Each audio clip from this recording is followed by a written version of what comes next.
नमस्कार बंधुगण। सकाळୁ उठी झाड़ू लगाउथुबा महिला माने एही कथा निश्चय शुणु नचेत परे आपनको पछताइबाकू पड़िपारे। कारण होई पारे आपण सकाळे झाड़ू लगाइबा समय रे किछि एपरि भूल करि दियंती जहा फल रे आपनको सारा दिन सेही गोटिए भूल कारणरू कोनोसी ना कोनोसी जगह खराब हो जाए। बहुत लोग भूल करती किंतु आज जाए सेमानंकु निजर भूल विषय जानिबाकू मिली नाही। जदि आपण सकाळे उठी झाड़ू लगाती तेबे एही वीडियो आपणक पई जरूरी।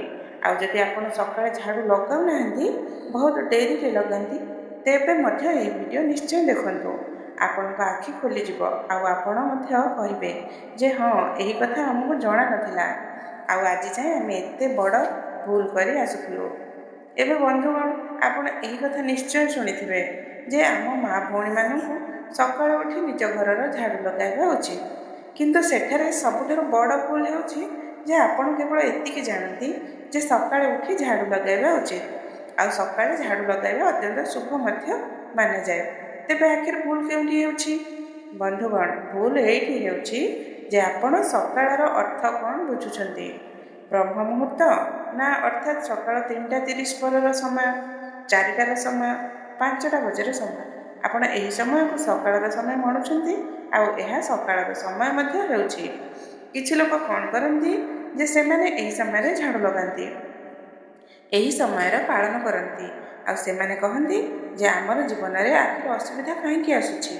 आमे तो एते भल भल भगवान को पई काम करूछु, सकाळे उठी झाड़ू लगाउछु, सबुठारु प्रथमे झाड़ू लगाई देउछु। कहार एते जल्दी झाड़ू लागे नाही किंतु जेतेबेले आमे एते असुविधा रे काहेकि। तेबे बंधुगण ताहार सबुठारु बड़ कारण हेउछि जे आपण सठिक समय रे झाड़ू लगाउ नाहंती। आपण सकाळे झाड़ू लगाउछंती किंतु सठिक समय रे नुहे। देखंतु सकाळे उठी झाड़ू लगाइबा शुभ मना जाए किंतु जेतेबेले आपण सूर्योदय पूर्वरु झाड़ू लगांती अर्थात सूर्य देवता न उदित हेबा पूर्वरु झाड़ू लगाउछंती तेबे ताहा भल मना जाए नाही। आ जदि आपण सूर्योदय परे बा सूर्योदय समय रे बा सूर्योदयर अल्प किछि समय पर झाड़ू लगांती तेबे ताहा आपणक पई अत्यंत शुभ मना जाए। एथिरो आपणक घरे सकारात्मक ऊर्जा रहे आ आपणक घरे सुख और समृद्धि सर्वदा रहे। एहा सहित बंधुगण जे वास्तुशास्त्र जानती सेमानक अनुसार मध्य सकाळे सूर्योदय ठीक परे झाड़ू लगाइबा शुभ मना जाए, सूर्योदय पूर्वरु नुहे। तेणु जदि आपण आज जाए सूर्योदय पूर्वरु झाड़ू लगाउछंती तेबे ताहा बंद करि दियंतु। आपण उठंतु अन्य काम करंतु किंतु झाड़ू सूर्योदयर ठीक परे ही लगांतु, सूर्योदय पूर्वरु नुहे। एही कथा को अल्प बुझी नियंतु। एबे बंधुगण झाड़ू लगाइबा समय रे ध्यान रखिबाकु थिबा बहुत जिनिस अछि।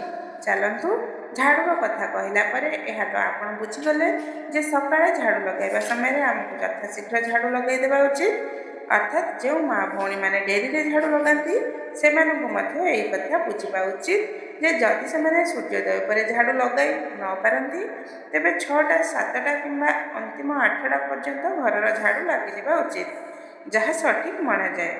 होई पारे आपणकर कोनोसी बाध्यता थाए कारण आपण डेरी रे उठंती ताहा ताहाकु जणा न थाए किंतु चेष्टा करंतु जे 8टा पूर्वरु आपणक घरे झाड़ू लागि जाऊ कारण तापरर समय अधिक होई जाए आ दोपहर समय होई जाए बोली लागे। तेणु झाड़ू 8टा पूर्वरु लागि जिबा उचित। किंतु जे माँ भौणी माने सूर्योदय पूर्वरु झाड़ू लगाती सेमाने लगातु नाही, सूर्योदयर ठीक परे झाड़ू लगाई परिबे तेबे कोनोसी असुविधा आसीबो नाही। एबे आमे संध्या समयर कथा कहूछु। सकाळ समय विषय तो आपनको जणा पड़ी गला जे केबे झाड़ू लगाइबा उचित केबे नुहे। एबे संध्या समय रे झाड़ू लगाउथुबा माँ भौणी माने एही कथा बहुत ध्यान रे सुनंतु। देखंतु संध्या समय रे झाड़ू लगाइबारु घरर लक्ष्मी घरु दूर को चली जाती आ घरे आर्थिक समस्या आसीबाकू लागे बा घरे थिबा ऋण धीरे धीरे बढ़िबाकू लागे, केबे ह्रास हेउ नाही। तेणु बंधुगण घरे संध्या समय रे भूल मध्य झाड़ू लगाइबा उचित नुहे। जदिओ झाड़ू लगाइबाकू चाहंती तेबे संध्या हेबा पूर्वरु लगाइ नियंतु। 4टा बजे समय आपणक पई थाए, 5 बजेर मध्य थाए, 5:30 पर्यंत मध्य किंतु तापरर समय संध्या रे गणा जाए कारण संध्या सेही समय रे आरंभ हुए। ठीक तेणु चेष्टा करंतु जे संध्या हेबा पूर्वरु जदि झाड़ू ଲଗାଇବାକୁ ଚାହାନ୍ତି ତେବେ ଲଗାଇ ନିଅନ୍ତୁ। ସନ୍ଧ୍ୟା ଠିକ୍ ହେଉଥିବା ସମୟରେ ଝାଡ଼ୁ ଲଗାନ୍ତୁ ନାହିଁ। ଯଦିଓ ସନ୍ଧ୍ୟା ସମୟରେ ବହୁତ ଏପରି କାର୍ଯ୍ୟ ଅଛି ଯାହା କରିବା ଉଚିତ ନୁହେଁ। ଚାଲନ୍ତୁ ସେଗୁଡ଼ିକ ମଧ୍ୟ ଆପଣଙ୍କୁ କହିଦେଉଛୁ। ଦେଖନ୍ତୁ, ସନ୍ଧ୍ୟା ସମୟରେ ଝାଡ଼ୁ ନ ଲଗାଇବା ସହିତ ସନ୍ଧ୍ୟା ସମୟରେ କେବେ ମଧ୍ୟ କେଶ ନ ଖୋଲିବା ଉଚିତ, କେଶ ନ ବାନ୍ଧିବା ଉଚିତ ବା ଘରର ଦହଲିଜ ଉପରେ ନ ବସିବା ଉଚିତ। ଏବେ ବହୁତ ଲୋକ କେମିତି ଯେ ସେମାନେ ନିଜ ଘରର ମୁଖ୍ୟ ଦ୍ୱାର ଉପରେ ପଡ଼ୋଶୀମାନଙ୍କ ସହ କଥା କହନ୍ତି। କଥା କହିବାରେ କୌଣସି ଅସୁବିଧା ନାହିଁ, କିନ୍ତୁ ଯଦି ସନ୍ଧ୍ୟା ସମୟରେ ଘରର ଦ୍ୱାର ଉପରେ ବସି କଥା କହୁଛନ୍ତି ତେବେ ଏହା ସମ୍ପୂର୍ଣ୍ଣ ଭୁଲ। ଏପରି କରିବା ଉଚିତ ନୁହେଁ, ନଚେତ୍ ସେହି ସମୟରେ ଭଗବାନଙ୍କ ନାମ ନେବା ଉଚିତ। ତେଣୁ ସନ୍ଧ୍ୟା ସମୟରେ ଘରର ଦ୍ୱାର ବା ଚୌଖଟ ଉପରେ ନ ବସିବା ଉଚିତ। ଏହା ସମ୍ପୂର୍ଣ୍ଣ ଭଲ ମଣାଯାଏ ନାହିଁ। ସନ୍ଧ୍ୟା ସମୟରେ ମେକଅପ୍ ଆଦି ନ କରିବା ଉଚିତ, ଯାହା ଆମେ ଆପଣଙ୍କୁ କହିଦେଇଛୁ। କେଶ ନ ବାନ୍ଧିବା ଉଚିତ, ଚୁଡ଼ି ନ ପିନ୍ଧିବା ଉଚିତ, ସିନ୍ଦୁର ନ ଲଗାଇବା ଉଚିତ। ଏସବୁ କାମ ସନ୍ଧ୍ୟା ସମୟରେ ସମ୍ପୂର୍ଣ୍ଣ ନିଷିଦ୍ଧ ମଣାଯାଏ। ସନ୍ଧ୍ୟା ସମୟରେ ଭୋଜନ ମଧ୍ୟ କରିବା ଉଚିତ ନୁହେଁ, କାରଣ ସନ୍ଧ୍ୟା ସମୟ କେବଳ ଭଗବାନଙ୍କ ଭକ୍ତିର ରହେ। ଭଗବାନ ସେହି ସମୟରେ ଭ୍ରମଣ କରିବାକୁ ବାହାରନ୍ତି, ଭଗବାନ ଶିବ ଓ ମାତା ପାର୍ବତୀ।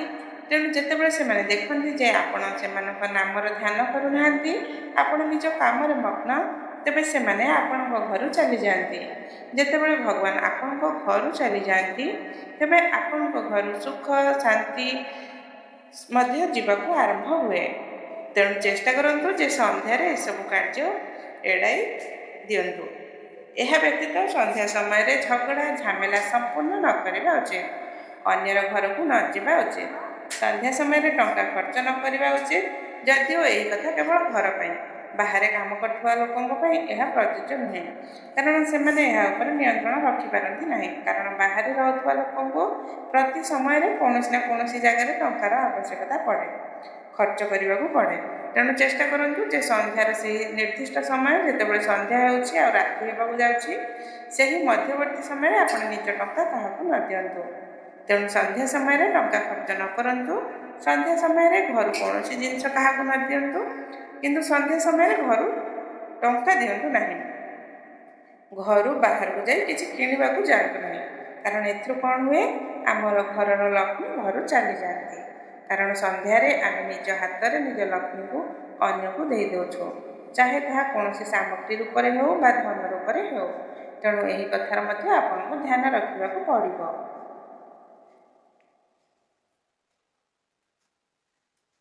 ଏବେ ବନ୍ଧୁଗଣ, ଯଦି କେବେ ଉଚିତ ସନ୍ଧ୍ୟାରେ ଝାଡ଼ୁ ଲଗାଇବାକୁ ପଡ଼େ, ଅର୍ଥାତ୍ ବହୁତ ଥର ଅସୁବିଧା ହୋଇଯାଏ ଯେ ଆମକୁ ସନ୍ଧ୍ୟାରେ ଝାଡ଼ୁ ଲଗାଇବାକୁ ପଡ଼େ, ତେବେ ଆପଣ କ'ଣ କରିବେ ଯେ ସନ୍ଧ୍ୟା ସମୟରେ ଯଦି ଅତ୍ୟନ୍ତ ଜରୁରୀ ହେଉଛି ଝାଡ଼ୁ ଲଗାଇବା, ତେବେ ଝାଡ଼ୁ ଲଗାଇ ନିଅନ୍ତୁ, କିନ୍ତୁ ସେହି ଆବର୍ଜନାକୁ ଘର ଭିତରେ ରଖନ୍ତୁ, ବାହାରେ ଫିଙ୍ଗନ୍ତୁ ନାହିଁ।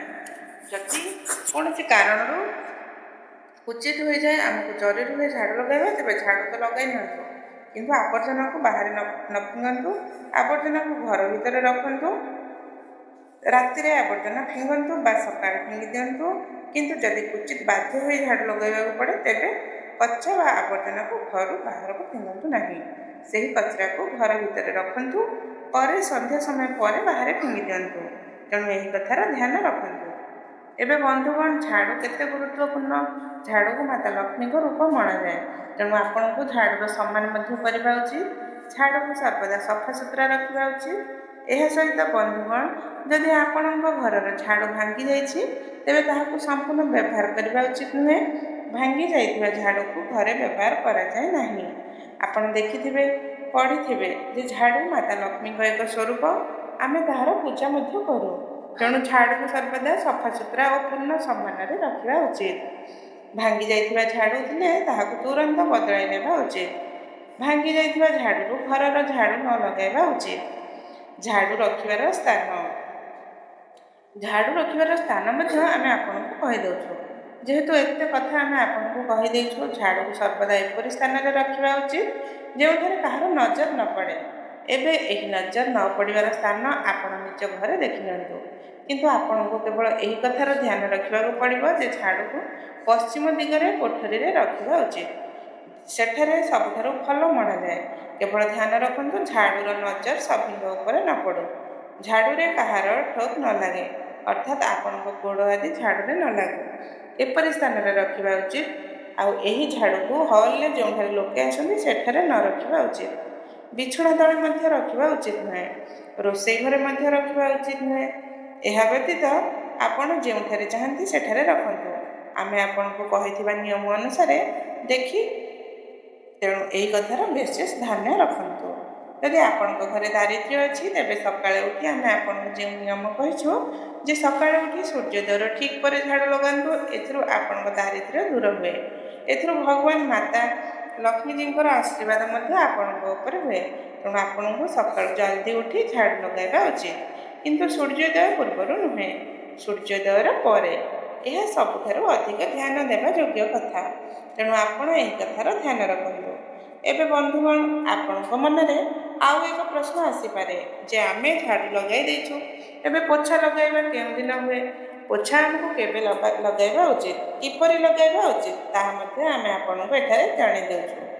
କାରଣ ଝାଡ଼ୁ ଲଗାଇବା ପରେ ପ୍ରାୟତଃ ମା ଭଉଣୀମାନେ ଘରକୁ ସଫାସୁତୁରା କରିବା ପାଇଁ ପୋଛା ନିଶ୍ଚୟ ଲଗାନ୍ତି। ତେବେ ଦେଖନ୍ତୁ, ପୋଛାର ନିୟମ ହେଉଛି ଯେ ଆପଣ ଯଦି ପାରନ୍ତି ତେବେ ସକାଳୁ ସକାଳୁ ପୋଛା ଲଗାଇବା ଉଚିତ। ଆପଣ ଆଉ ଏକ କଥା ଶୁଣିଥିବେ ଯେ ଯେତେବେଳେ ସକାଳୁ ସକାଳୁ ପାଣିରେ ଲୁଣ ପକାଇ ତାର ପୋଛା ଲଗାଉଛୁ, ତେବେ ଏଥିରୁ ଘରେ ସକାରାତ୍ମକ ଉର୍ଜା ଉତ୍ପନ୍ନ ହୁଏ, ଅର୍ଥାତ୍ ସବୁ ଜିନିଷ ଭଲ ହୁଏ। କୌଣସି ଝଗଡ଼ା ଝାମେଲା ହେବ ନାହିଁ, ଘରେ ପ୍ରେମ ରହେ। ତେଣୁ ଏହି କଥା ସମ୍ପୂର୍ଣ୍ଣ ଠିକ୍। ବାସ୍ତୁଶାସ୍ତ୍ର ଅନୁସାରେ ମଧ୍ୟ ସକାଳ ସମୟରେ ଲୁଣର ପୋଛା ଲଗାଇବା ଅତ୍ୟନ୍ତ ଶୁଭ ମଣାଯାଏ। କିନ୍ତୁ ଆପଣଙ୍କୁ କ'ଣ ଜଣା ଯେ ଯେତେବେଳେ ଆମେ ପୋଛା ଲଗାଉଛୁ ତେବେ ସେହି ପୋଛାର ମଧ୍ୟ ଏକ ସମୟ ଅଛି। ଯେପରି ସକାଳେ ଆପଣ ଝାଡ଼ୁ ଲଗାଇଛନ୍ତି, ତେଣୁ ଝାଡ଼ୁ ଲଗାଇବା ପରେ ତୁରନ୍ତ ପୋଛା ଲଗାଇ ନେବା ଉଚିତ। ଆଉ ଦୁପହର ପରେ କେବେ ମଧ୍ୟ ପୋଛା ନ ଲଗାନ୍ତୁ। ପୋଛା କହିବାର ଅର୍ଥ ହେଉଛି ଲୁଣର ପୋଛା, ଅର୍ଥାତ୍ ସେହି ପାଣି ଭିତରେ ଲୁଣ ପକାଇ ଯେଉଁ ପୋଛା ଲଗାଉଛନ୍ତି ସେହି ପୋଛା। ଦୁପହର 12 ବାଜିବା ପରେ ଲଗାଯାଏ ନାହିଁ। 12ଟା ପୂର୍ବରୁ ଆପଣ ଲୁଣ ପାଣିର ପୋଛା ଲଗାଇ ପାରିବେ। ଯଦିଓ 12ଟା ପରେ ଯଦି ଆପଣଙ୍କୁ ପୋଛା ଲଗାଇବାକୁ ପଡ଼େ ତେବେ ସାଧାରଣ ପୋଛା ଲଗାନ୍ତୁ, କିନ୍ତୁ ଲୁଣ ପକାଇ ଦୁପହର 12ଟା ପରେ ଏପରି ପୋଛା ଲଗାଇବା ଉଚିତ ନୁହେଁ। ଏହି କଥାର ଧ୍ୟାନ ରଖନ୍ତୁ। ଏହାପରେ ବହୁତ ଲୋକ ପଚାରନ୍ତି ଯେ ଶନିବାର ଦିନ ଆମେ ପୋଛା ଲଗାଇ ପାରିବୁ କି? ଆଜ୍ଞା ହଁ, ଶନିବାର ଦିନ ମଧ୍ୟ ଆପଣ ପୋଛା ଲଗାଇ ପାରିବେ, ଏଥିରେ କୌଣସି ଅସୁବିଧା ନାହିଁ।